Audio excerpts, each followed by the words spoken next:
ഇന്തോനേഷ്യയിലെ ബാലി പ്രവിശ്യയിലുള്ള ബാംഗ്ലി റീജിയൻസിലാണ് ഇപ്പം ഞാനുള്ളത്. ഈ യാത്ര പോകുന്നത് ഇന്തോനേഷ്യയിലെ തന്നെ ബെസ്റ്റ് ടൂറിസം വില്ലേജ് അല്ലെങ്കിൽ cleanest village in the country എന്ന പദവി അലങ്കരിക്കുന്ന പെങ്ക്ലിപുരാൻ വില്ലേജിലേക്കാണ്. ഡച്ച് NGO ഗ്രീൻ ഡെസ്റ്റിനേഷൻ്റെ top 3 cleanest village in the വേൾഡിൽ ഇടം പിടിച്ചിരിക്കുന്ന ഒരു സ്ഥലം കൂടിയാണിത്. ടോപ്പ് 3 മറ്റ് സ്ഥലങ്ങളിലൊന്ന് നമുക്ക് അഭിമാനിക്കാം, നമ്മുടെ ഇന്ത്യയിലെ മേഘാലയയിലുള്ള മൗലിങ്ങോങ്ങിലാണ്. അതേപോലെ നെതർലാൻഡ്സിലെ ഗീറ്റോണാണ് അടുത്ത ഒരെണ്ണം. ഏകദേശം 3500 പേര് ദിവസവും ഇവിടെ സന്ദർശിക്കുന്നുണ്ടെന്നാണ് കണക്ക്. സാധാരണ എല്ലാവരും ഇന്തോനേഷ്യയിലെ ബാലി ഐലൻഡ്സിലേക്ക് പോകുമ്പോൾ ബീച്ച്, വാട്ടർ ആക്ടിവിറ്റീസ്, മൗണ്ടൻസ്, അതിൽ വാട്ടർഫോള്, അവരുടെ ക്ഷേത്രങ്ങൾ, അങ്ങനെയുള്ള കാര്യങ്ങൾ സന്ദർശിച്ചൊരു പാക്കേജ് ചെയ്തിട്ട് അങ്ങനെയാണ് തിരിച്ചു പോവാറ്. എനിക്ക് ബാലി സന്ദർശിക്കുമ്പോൾ പെങ്ക്ലിപുരാൻ സന്ദർശിക്കണമെന്നൊരാഗ്രഹം ഉള്ളത് കൊണ്ടാണ് ഞാനിതോട് ഉൾപ്പെടുത്തിയത് എൻ്റെ യാത്രയിൽ. ഈ വില്ലേജിൻ്റെ ഒരു ചരിത്രം പറയുകയാണെങ്കിൽ, ഈ ഗ്രാമത്തിലുള്ളവരെല്ലാം തന്നെ അവർ ബെയുങ്കഡെ ഗ്രാമത്തിൽ നിന്ന് വന്നിട്ടുള്ളവരാണെന്നാണ് വിശ്വസിക്കുന്നത്. അതായത് പഴയകാലത്ത് ബെയുങ്കഡയിലെ ജനങ്ങൾ മതപരവും ആചാരപരവും ഒക്കെയുള്ള പ്രവർത്തനങ്ങളിൽ വിദഗ്ധരായി. അവരുടെ കഴിവുകൾ കാരണം അവരെ ഈ ബംഗാളി രാജ്യത്തേക്ക് വിളിച്ച് ഒരു പ്രദേശം അവർക്കായി കൊടുത്തിട്ട് അവരെ താൽക്കാലികമായിട്ടന്ന് താമസിപ്പിക്കുകയായിരുന്നു. പിൽക്കാലത്ത് ഈ സ്ഥലത്തിന് കുബു എന്നാൽ ക്യാമ്പ് എന്നും ബയൂങ് എന്നാൽ ബയൂങ്കഡയിൽ നിന്നുള്ള ആളുകളെന്നും ആണ് അർത്ഥമാവുന്നത്. പിൽക്കാലത്താണ് ഈ സ്ഥലത്തിന് പെങ്ക്ലിപുരാൻ എന്ന് പേരായത്.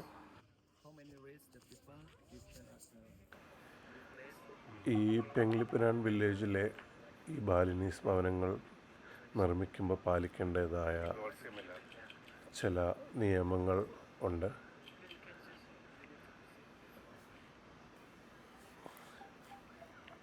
അവ ഏതൊക്കെയാണെന്ന് നമ്മുടെ ഡ്രൈവറായ ഗുസ്തി ഞങ്ങൾക്ക് പറഞ്ഞു തരുന്നുണ്ടായിരുന്നു.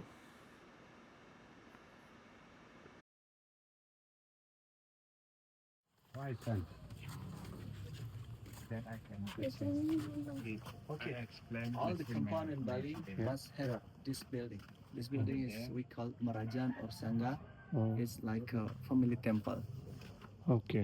All house, all compound in Bali must have a family temple. Okay. So just for the Hindus or? Yeah, for the Hindus. Okay. So the located is normally for the temple is at the northeast. Okay. When we need to building a temple, we need to building at the northeast. Okay. It's called Marajan? Yeah, Marajan. Yeah, that's Marajan.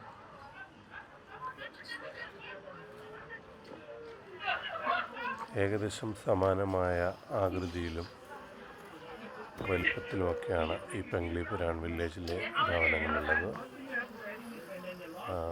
ഗുസ്തി പറഞ്ഞത് പ്രകാരം എനിക്ക് മനസ്സിലായത്, ഓരോ വീടിനും ഉത്തമ മണ്ഡലം, മധ്യമണ്ഡലം, നിസ്ഥമണ്ഡലം എന്ന രീതിയിൽ അവർ തിരിച്ചിട്ടുണ്ട്. ഉത്തമ മണ്ഡലത്തിൽ അവർ വിശുദ്ധമായ സ്ഥലമായ ക്ഷേത്രങ്ങളാണ് വയ്ക്കാറ്. നോർത്ത് ഈസ്റ്റിലായിട്ടാണ് അവരത് പറഞ്ഞത്. ഈ വീടുകളിലെല്ലാം തന്നെ നോർത്ത് ഈസ്റ്റിലായിട്ട് ഒരു വീടിനുള്ളിൽ തന്നെ ഒരു ചെറിയ ക്ഷേത്രം അവർ ഉണ്ടാക്കിയിട്ടുണ്ട്. മധ്യമണ്ഡലത്തിലാണ് അവിടുത്തെ ആളുകൾ കുടുംബമായിട്ട് താമസിക്കുന്നത്. നിസ്ഥമണ്ഡലം ഒരു അശുദ്ധ മേഖല അല്ലെങ്കിൽ ശവകുടീരം, ശവം മറവ് ചെയ്യുന്ന സ്ഥലം എന്നൊക്കെ രീതിയിലാണ് അവർ പറഞ്ഞത്. പ്രധാനമായിട്ടും ബാമ്പു ആണ് വീടുകളിലെല്ലാം നിർമ്മിതിക്ക് ഉപയോഗിക്കുന്നത്. ഈ പെങ്ക്ലിപുരാൻ നിൽക്കുന്നത് 112 ഹെക്ടർ സ്ഥലത്താണ്. ഇതിനോടടുത്തായിട്ട് തന്നെ ഏകദേശം 38 ഹെക്ടർ സ്ഥലത്ത് മുളങ്കാടുകളാണുള്ളത്. 15 ഇനം മുളകളാണ് അതിലുള്ളത്. നമ്മൾ വരുന്ന വഴി തന്നെ നമുക്ക് കാണാനായിട്ട് സാധിക്കും ഈ മുളങ്കാടുകളൊക്കെ.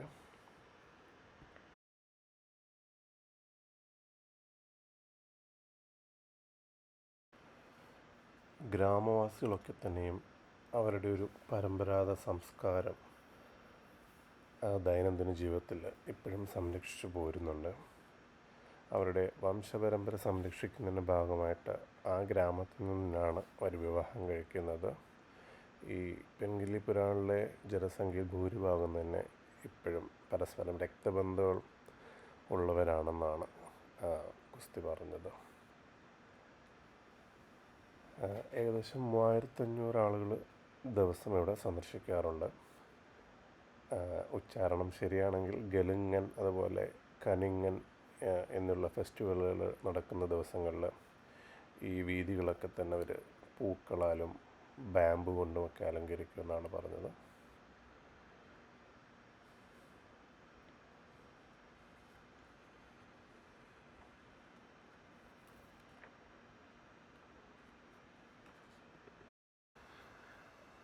അങ്ങനെ പെൻഗില്ലി പുരാൻ ഗ്രാമത്തിലെ കാഴ്ചകളൊക്കെ കണ്ട് മടങ്ങുകയാണ് ഞങ്ങൾ. മടങ്ങുന്നതിന് മുന്നേ ഒരു ഭവനത്തിലൂടെ ഒന്ന് കയറി. മിക്ക ഭവനങ്ങളും തന്നെ അവർ സുവനീറുകൾ, കരകൗശല വസ്തുക്കളൊക്കെ വിൽക്കാനായിട്ട് വെച്ചിട്ടുണ്ട്. പെൻഗില്ലി പുരാനോട് യാത്ര കഴിഞ്ഞ് മടങ്ങുമ്പോൾ കണ്ട ഒരു കാഴ്ചയാണിത്. ഈ കാഴ്ചയുടെ വിശേഷങ്ങളിലേക്കും മറ്റു വിശേഷങ്ങളിലേക്കും അടുത്ത വീഡിയോകളിലേക്ക് വരുന്നതാണ്. യാത്രകൾ അവസാനിക്കുന്നില്ല.